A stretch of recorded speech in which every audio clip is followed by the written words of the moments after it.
Hello everyone, welcome to the March 2026 Humble Choice, and a video series that probably should just be called Humble Grumble. First up we have Tempest Rising. It reminds me of Command and Conquer and all of those kind of games that I loved from the 90s. I enjoyed playing the first mission or two to get into it, and I will go back to it, but I did find some fairly janky skirmish logic. Some units do get in a bit too close or do silly things to get wiped out. It does seem a little uneven and stacked against you when attacking enemies because of that.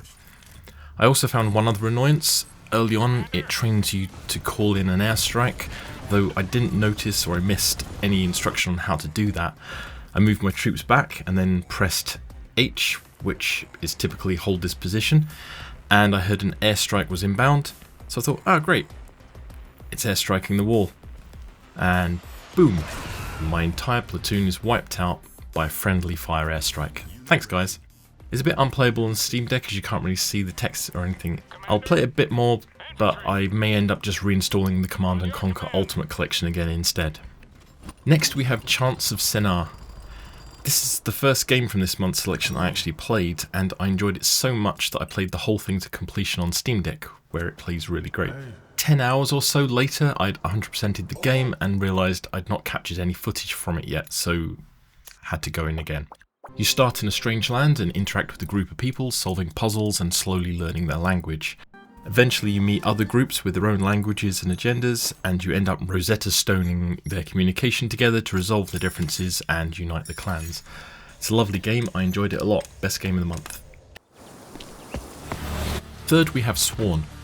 You do multiple dungeon runs to clear rooms, beat enemies and bosses, and collect various currency units to unlock new characters, new weapons, and unlock and level up skill trees.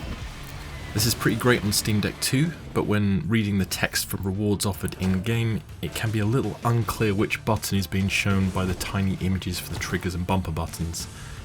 Now I've finished Chants of Sennaar, I'll probably put a bunch more time into this to see if the game gets any easier as I level up, or if I continue to find myself pounded into dust by bosses. Next we have a game in a series I really don't like, Etrian Odyssey III HD. It's a 15-year-old Nintendo DS game, and I can't believe I didn't make the association before.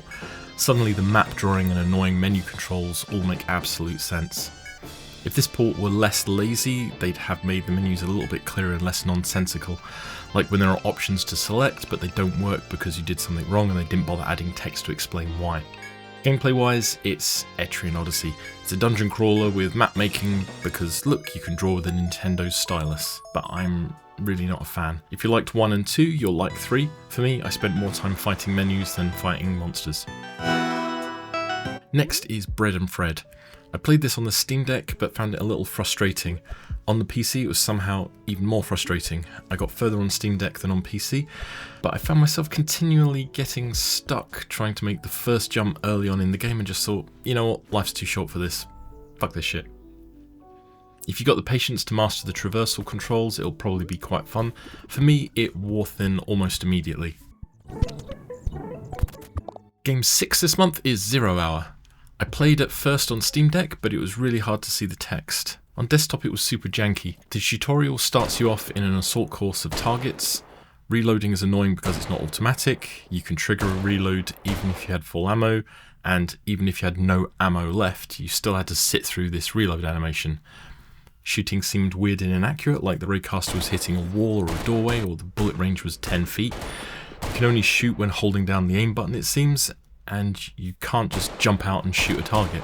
Aim animations were slow, when crouching there were glitches and weird things that happened, traversal animations were janky and confusing, and by the time I got to the end of the assault course, I got a fail, understandably so, but all the displayed stats seemed to imply that I'd done absolutely nothing in the course. I immediately uninstalled it to get my 33GB back and checked online to see if it was just me who thought this game sucked. It's not just me. Game 7, Smalland. You're a wee chap in a big world trying to survive and not get killed by insects or weird things in the dark. It's a bit tricky at first, there's gathering and crafting, but it was difficult finding stuff until I realised too late in that there's like a sense scan button to find items you're after. I couldn't find any fibre for crafting, so I was wandering around aimlessly for quite a long time.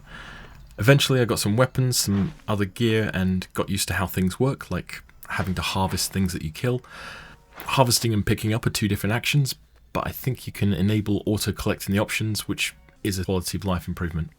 Then the hunger mechanic kicked in, and I thought, well, if I'm managing my own hunger and the day and night cycle fighting enemies and fighting off bugs and stuff while trying to do stuff, I'm not really enjoying this and I'm kind of bored by it. But that's entirely me. The game itself seems okay, but I didn't find anything calling to me to play it after I finished recording for this video.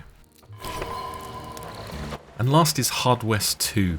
This game doesn't work at all on Steam Deck. It's a turn-based western game and seemed okay at first. The tutorial takes you through the things you need to do pretty easily, but then the bugs kicked in.